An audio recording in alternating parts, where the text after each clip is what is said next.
চোখে কী কী ধরনের রোগ হয় এই ভিডিওতে দেখে নাও। প্রথমত মায়োপিয়া নামক এক রোগ হয় চোখে, যাকে বাংলাতে বলা হয় নিকট দৃষ্টিদোষ। নিকট দৃষ্টিদোষ এর কারণ কি না, লেন্স যখন মোটা হয়ে যায় এবং পাওয়ার তখন বেড়ে যায় আর ফোকাল লেন্থ কমে যায়, তখন প্রতিবিম্ব রেটিনার আগে হয়। আর নিকট দৃষ্টিদোষে কি হয়, নিকটের বস্তু দেখতে পাবে কিন্তু দূরের বস্তু দেখতে পাবে না।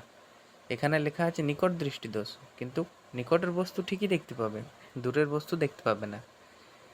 আর এখানে দেখো